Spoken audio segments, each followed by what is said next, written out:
You are now listening to Redbeard Talks Redbirds, your home for all things Cardinals baseball. Welcome back, ladies and gentlemen. Another episode, the Redbeard Talks Redbirds podcast. Flying solo today, so let's get into it. We're going to talk roster, we're going to talk pitchers, and some of the recent goings-on, if you will. All right, first things first. Cardinals signed Keenan Mitchell last week, got him on a one-year deal. Now, they had to clear room on their roster, so they had to DFA Moises Gomez, who was the minor league hitter of the year in 2022, one of the co-players of the year in 2022. Big home run potential, tons of power, tons of strikeouts. So they DFA'd him, and they weren't worried if someone was going to claim him. Nobody claimed him. He got reassigned to AAA. He's still a Cardinal.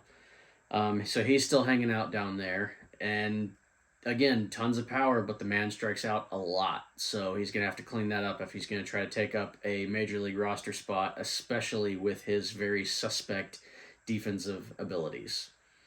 So that happened. Let's see. Guillermo Zuniga, he was DFA'd, and he actually just got picked up by the Angels. I saw that in an article that was posted like an hour ago, so he's now unavailable. He's gone. One minor league depth pitcher, reliever, gone that we don't have access to anymore. But let's talk about Corbin Burnes. The Brewers traded him for Joey Ortiz, a shortstop, a left-handed pitcher, DL Hall, and a draft pick. And a pitcher, the quality of Corbin Burnes, he won a Cy Young Award here just a couple years ago. Seems like they practically gave him away. So the Orioles definitely won in that trade. The Brewers, I don't think won. I guess we'll see what happens with the players they picked up in their draft pick. We'll go from there. But my thought is, what does that do to the rest of the market? Like, everyone's excited about Cease on the White Sox and what they, trying to get him from the White Sox in a trade, and now his value just dropped because of this, market value and all that. So the White Sox wanted way too much anyway, I think, but now no one's going to be willing to pay for it. So maybe they hang on to him. Maybe he has a good first half of the year, and they're able to make a good deal for him later on in the season. I don't know. I think the biggest loser of the Corbin Burnes trade is the White Sox. The other thing that's interesting is the Cardinals, in my opinion, still need a good, solid starting pitcher. My man that I want is Monty. I want Montgomery back. I want Jordan Montgomery. And I keep hearing little whispers about how the Cardinals either should try to go get him or they might be interested, they might be open to it. I also keep hearing and seeing little things how his market value has dropped and how he's not going to maybe be able to get what he could have gotten a few months ago and things like that. I don't really care what his value is. It's not my money. I'm not on the St. Louis Cardinals. I don't own the St. Louis Cardinals. I'm not running them. I want Jordan Montgomery on this team. There's probably a couple other starting pitchers that would help fill out our rotation better, but for my money, he is a really solid number 2 and maybe a number 1 for a lot of teams. And if we get him on our team, now all of a sudden, it's almost a foregone conclusion in my mind that the Cardinals are in the playoffs, and we'll see what happens. You've got he and Blake Snell. They're both managed by Scott Boras, which I don't know about y'all, but every time I hear somebody's got Scott Boras as their agent, I'm going, oh dear God, this is going to be a nightmare, because he's going to push the deal to the last minute and try to eke out every dime that he can on that contract. And just, it seems like sometimes it doesn't necessarily work out the best for the player, and it definitely seems like it doesn't always work out best for the teams. I think it works out best for Scott Boras. But anyway, we'll see what happens there. I'm a big advocate. I want Montgomery back. I want that one more horse as a starting pitcher. That's what I want to do. All right, so real quick, we're going to go through roster. We got a 40-man roster right here in front of me. So our starters right now, I'm hoping that changes. We'll see. Probably not. We got Sonny Gray, number 1. We got Miles Mikolas, number 2. We've got, where is he? We've got Lance Lynn, probably your number 3. We've got Kyle Gibson as your number 4, and we've got Steven Matz as your number 5. So again, I'd like the starting pitching to be addressed. Probably won't be, but those are our 5 starters right now. In our bullpen, I've got Gallegos marked. I've got Helsley marked. I've got Andrew Kittredge. I've got, I've got Keenan Middleton, obviously. I've got Jojo Romero. The other ones that I have marked on here with question marks, I've got Zach Thompson, I've got Drew Rom, and I've got Matthew Libator. I think they can be switched out for some other guys, maybe a Palante, maybe a Nick Robertson, maybe a John King. And obviously there's some other guys in the minors that may make a big push. I'm interested to see what our starting day bullpen actually looks like. I want to see the guys in spring a little bit. I want to see what the Cardinals do with that. That'll be interesting to watch and pay attention to. But that's who I've got right now. And as far as the position players, that's pretty obvious. We know who's making the team with maybe 1 or 2 exceptions, but probably not. Contreras is your catcher. Ivan Herrera is your backup catcher. Andrew Kisner, he's gone. Sadly, I like that guy. Although Ivan Herrera, love him. He's got a ton of potential, and he's probably a good bit better defensively than Wilson Contreras, although his hitting is definitely a downgrade from Wilson. Either way, he's going to be a great guy to have. Third base, obviously, you got Arenado. First base, obviously, you've got Goldie. Second base, we got Brendan Donovan, who is fantastic because he can play like 3 or 4 positions if we need him to. Shortstop, we got the young buck Mason Wynn. This will be his rookie year. Ton of talent, ton of potential, hugely athletic, and a crazy strong throwing arm. So I'm looking for his defense to step up a little bit, and I'm looking for the batting average to step up a little bit, and I think it's going to be exciting to watch. I'm kind of pumped for that one. All right, going out to the outfield now with our shuffle that we've had this offseason. Tyler O'Neill's gone, but we've got Newt Barr. He's slated to take over left field, so he's sliding over there. And we've got Tommy Edman, who I said it before. My personal opinion, he's our best defensive second baseman, best defensive shortstop, and our best defensive outfielder on our team. So in my book, he's a very valuable guy to have on this team. He's going to be your starting center fielder for right now. And obviously Jordan Walker in right field. Dude's a huge athletic freak. He's fast. He's strong. We know he can hit. We know he can hit for average. We know he can hit for power. And we know he's got a crazy strong throwing arm. And he's also really accurate with that. He surprised some folks last year.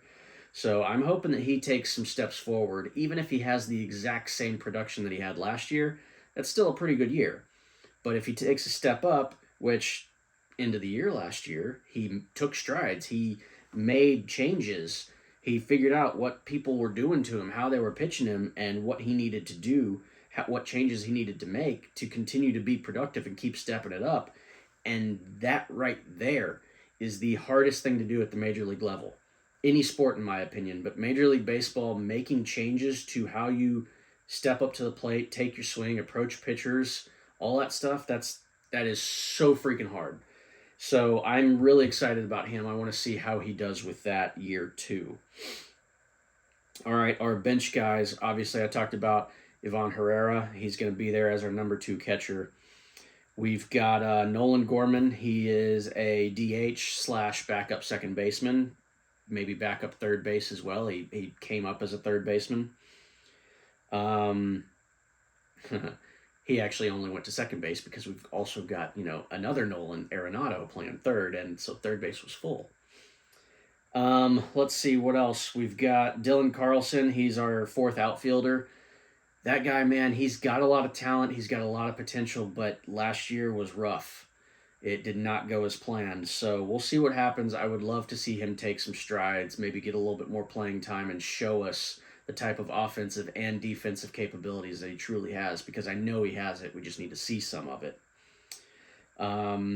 Let's see. We got Matt Carpenter, a big bat off the bench. I want to see him have a good year. He's been batting practice. He's been with Matt Holliday in Oklahoma. He's been practicing taking good swings. That's part of the reason the Cardinals signed him, because they heard his swing was looking good, exit velocity was looking good, all that stuff. So I'm excited to see him have a good year.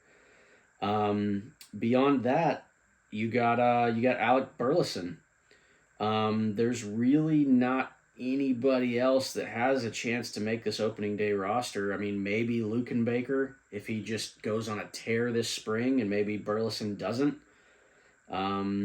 Yeah, that's about it, really. So that's what we're looking for. That's what we're expecting. Back to the pitching side, though. Our bullpen is looking strong. We've got some good arms. We've brought in some good guys. I'm really excited about the bullpen. Obviously, we need everyone to perform. The biggest thing for me with the Cardinals for years and years now is, we've got the talent, we've got the potential, and people don't perform like you think they will. You get a bunch of injuries, and this season goes sideways. It seems to happen almost every year recently. So we got to have people perform. On the offensive side, we got to have the big boys step up, provide some average, get some on base, get some home runs, RBIs, extra base hits. We got to have that from some of the big boys.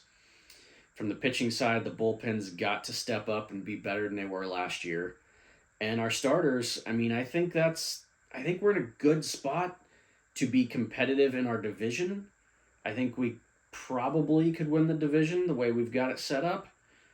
We go out and get a horse as a starting pitcher. All of a sudden, the division is ours, and now we're competitive, and we can actually talk about making a nice run and seeing what happens in the playoffs. Once you make the playoffs, it's all about momentum, and it's anybody's game. Weird things happen. So that's where I'm at. That's what I'm looking forward to. I'm going to do a little player profile for y'all today. I was talking to my buddy the other day, and he brought up number 14 on the wall at Busch Stadium II, and that is Kenny Boyer. He is the only one outside of Augie Busch, number 85. He is the only one on that wall with a retired number that is not a Hall of Famer. So I did a little research. I was looking into it some, and I got some info and stats on Kenny Boyer for you. So, first things first, by the way, my dad modeled my batting stance after him. Right-handed batter, left foot further forward than the right foot in back. So my left foot up in front was further forward, and it helped keep me stay inside my swing instead of pulling out way too much.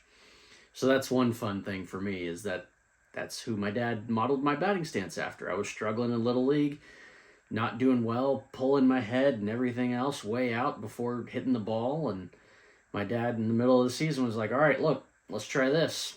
And I did it, and all of a sudden I started making good contact, keeping my eye on the ball better, and second half of the year went great. So that's fun for me personally. So Ken Boyer, Cardinals, he debuted in 1955, and 65 was his last year with the Cardinals, and he bounced around for some other teams, the White Sox, the Mets, etc. Number 14, he was an all-star 11 times, get this, in 7 years. I didn't know this until today. I just found this out. In 1959, 60, 61, and 62, there were 2 all-star games, and he was an all-star in both of those. So he was an all-star 11 times, but only in 7 years. Interesting. 1964 had his best year. He was the NL MVP, and he also helped the Cardinals win the World Series over the Yankees in 7 games. Fun fact there, his brother Clete, Clete, played for the Yankees. They're the only 2 brothers to have hit a home run in the same World Series game. So that's awfully fun. Let's see, what else? Okay, so Kenny Boyer, I said, only guy on the wall in St. Louis with a retired number that's not a Hall of Famer, well, he probably ought to be. Let's go through some of these stats. His WAR, wins above replacement, top 10 Cardinals history, with a 62.9 lifetime. That is good for 14th best in all of third baseman all time. He is third all time on the Cardinals home run leader list. Number 1, Stan. Number 2, Albert Pujols. Number 3, Kenny Boyer. That holds some weight. Let's see. He is the only Cardinal to go for the cycle, hit for the cycle 2 different times.